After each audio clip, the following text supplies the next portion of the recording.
All right, here's something that the producers of the show are forcing me to share with you. Oh, really? In a single visit to the dentist when I was a child, 15 cavities. No way. One visit. My mouth is a toxic wasteland. Your parents hated that bill. I think they hated did. it. To this day, you have a tough time, I'm still scared. I'm just scared. Every time I go, I lay back and I grip the arms of the chair. Seriously? Yes, seriously. Okay, you're not alone in the fear department, my friend, because the American Dental Association reports that 92 million Americans are afraid to get dental work. And that is why Dr. Scott Shamblott has written a book. It's called Fear-Free Dental Care, Finding a Dentist You Can Love. Oh, heartwarming, Dr. Shamblott. It's nice to see you. Thanks for being here. Thanks for having me. You know, it really is true, though, that people have this level of anxiety. Why are people so afraid?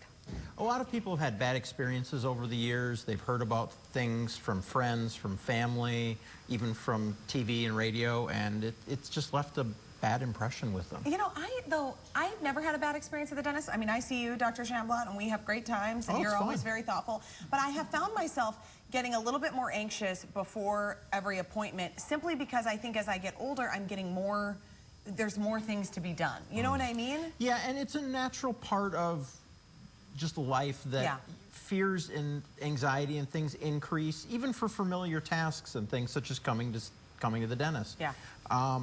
And as your body changes, things change. Okay. So you mentioned that there are 5 assumptions that people have that kind of lead them into this fear. And I think that we can bring these up because everybody might kind of fall into a category. And the first one is that we think all dentists are just going to be the same. Yeah, a dentist is a dentist is a dentist. And that's not true.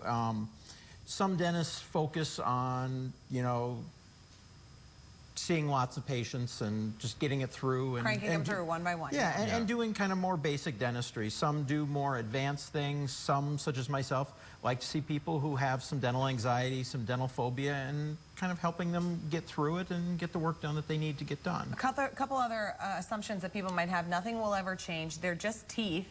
I mean, people think, oh, it's just my teeth. It's not going to impact the rest of my body, right? And they couldn't be more wrong. There's a strong link between the health of your mouth, the health of your teeth, and systemic health. Toxic wasteland. What do I do, Dr. Oh, my gosh. I feel like I'm predisposed. I'll see you at 7 tomorrow. Another assumption, all needed dental work must be completed at once. That's where people get nervous about the bill, because they're thinking, you got to get this all done. The majority of time, things can be phased out over time as budgets permit and things. The only time we can't do that is if there's a massive infection or there's a major problem that would have tremendous consequences if we didn't do it.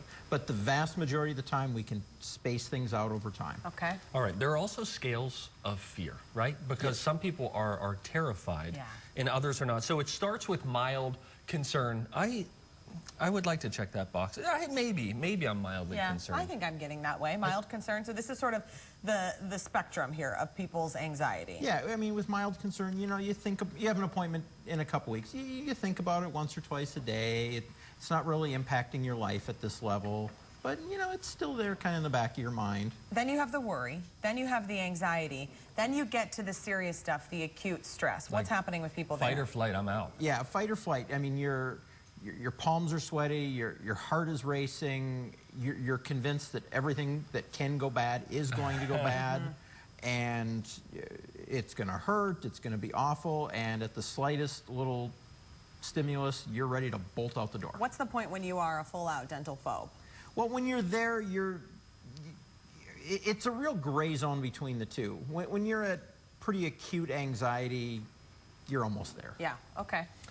There's a way to sort of assess where you are in that spectrum. There's a self-test, which I think is good. And the first question is, if you had to go to the dentist tomorrow, you ask yourself, how would I feel about that if that was on tomorrow's planner? Yeah, and then you kind of know. What's your gauge? If it's like, not at all. I mean, it's kind of a 1 to 5 scale. And, you know, with 1 being you don't really care, with, you know, 5 being I'm totally wigged out. And what about this other one? While you're waiting and the dentist is getting out the instruments, how do you feel? I want to press This is another charges. one that you want to ask yourself and kind of gauge what's your stress level. So this begs the question. So you figure out where you are in terms of worry or phobic. You say there's nothing to be ashamed about with any of those levels. Correct. And what are you doing to make it better for people? We have all kinds of things we do, from DVD glasses to headphones to free nitrous oxide laughing gas, all the way up to sedation as needed. There's blankets, there's little squishy balls, and there's a bunch of other things we do. I mean, when we talk to patients, we're genuinely interested in what they have to say. We care about people. You know, we provide a warm, reassuring environment. And I know you don't, you know, you're not in the business of knocking on other dentists, but if you're going to your dentist and you're getting a guilt trip or they're not doing things to make you more comfortable, what's your advice to that person?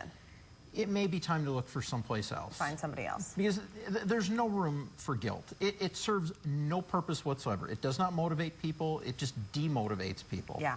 So going to the dentist at its very worst should be a neutral experience. Don't feel bad, Toxic Wasteland. There's no reason to feel guilt. You just go on in, check it out. I like everything you had to say. I thought you missed one thing, which was having a liquor cabinet, right? Whiskey.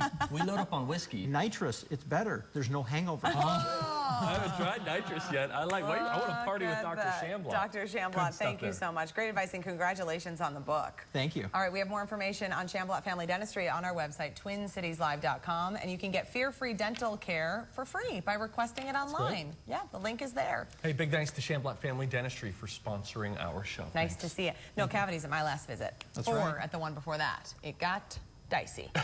Oh, that's child's play, my dear. All right, let's check in with